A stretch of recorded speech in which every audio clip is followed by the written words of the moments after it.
ایک یہ پوچھا گیا کہ بال اور ناخن کاٹنے کی مدت کتنی ہے اور ان کی مقدار کیا ہے، اور کیا بال یا ناخن کی کوئی ایسی مقدار ہے کہ اگر اس تک بال یا ناخن پہنچ جائیں اور نہ کاٹے جائیں تو کھانا پینا حرام ہو جائے۔ دیکھیں، بال یا ناخن ایک ہفتے میں کٹوانا سنت کریمہ ہے۔ اگر 15 دن تک چلے گئے تو مکروہ تنزیہی ہے۔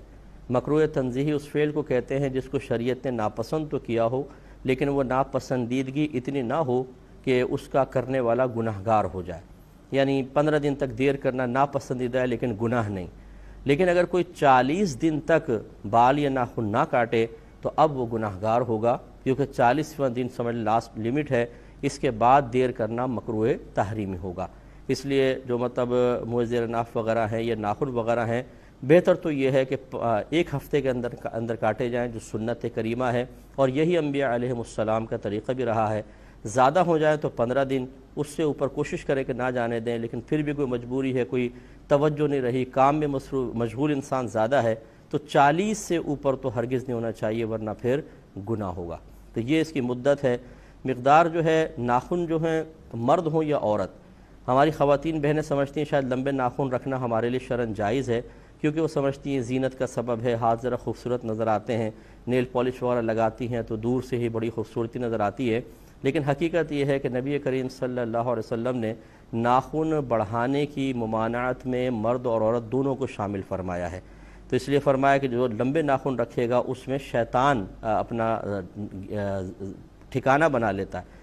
اب شیطان اس میں ہوگا تو وہ جہاں پر بھی ہاتھ وغیرہ لگ رہے ہیں کھانے وغیرہ کے اندر، گویا کہ اس میں شیطانیت کا اور روحانیت کی کمی کا دخل ہو جائے گا، اور وہ نقصان کا باعث ہے۔ اس لیے ہماری بہنوں کو بھی چاہیے کہ اپنے ناخن کاٹ کر رکھیں، بس اتنا کہ یہ جو ہماری کھال ہوتی ہے اس تک پہنچ جائیں، ٹھیک ہے، اس سے آگے نکلنا تھوڑا سا بھی یہ شرعی طور پر ممنوع ہوتا ہے، اس کو کٹوانا چاہیے۔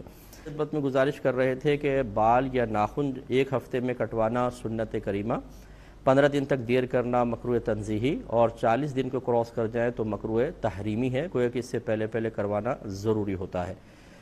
ناخنوں کی مقدار آپ کو بتا دی کہ ناخن بس یہ کھال تک پہنچ جائیں کافی ہے، اس سے اوپر بڑھیں گے تو یہ مکروہ ہوتے ہیں، خلاف سنت ہیں۔ اور جو منہ زیر ناف کی مقدار، عموماً لوگ اس پہ بڑے پریشان ہوتے ہیں، اور چونکہ اس قسم کے مسائل ہمارے ہاں شرم کے مسائل سمجھے جاتے ہیں۔ ویسے ہم لوگ جو کچھ کام کر لیں، برائی کا کام کر رہے ہوں، گھر والوں کے ساتھ مل کے کر رہے ہوں، لیکن ہمیں شرم و حیا نہیں آتی، لیکن مسئلہ معلوم کرتے ہیں تو شرم آنے لگ جاتی ہے۔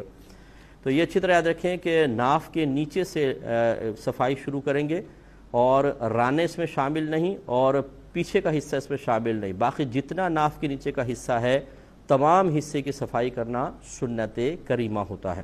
یہ بھی جیسے اب یہ بچوں کے اندر مشہور ہوتا ہے، بچوں سے مراد یہ اسکول کالج کے لڑکے وغیرہ کے اندر، کہ اگر جو بال صاف کرنا ضروری ہوتا ہے، اگر وہ چنے کی مقدار کے برابر ہو جائیں اور نہ کیے جائیں تو کھانا پینا حرام ہو جاتا ہے۔ یہ بالکل غلط مسئلہ ہے، اس طرح کچھ بھی نہیں ہوتا۔ فرض کر لیں خدا نہ خواستہ کوئی 40 روز تک بھی نہ کاٹے، اور چنے کی مقدار تو بہت دور کی بات، اس سے بڑے بھی ہو جائیں، اس کے باوجود کھانے پینے پہ کوئی فرق نہیں پڑے گا۔ کھانا پینا طیب اور حلال ہے، اس کا ان بالوں کے صفائی سے کوئی تعلق نہیں، یعنی حلت اور حرمت کا کوئی تعلق نہیں ہے۔ اب باقی وہ جو حکم ہے ہم نے آپ کو بتا دیا کہ 40 دن کے اوپر کریں گے تو اس دیر کرنے کی بنا پر گناہگار ہوں گے، لیکن اس کی بنا پر کھانے پینے پہ کوئی فرق نہیں آئے گا۔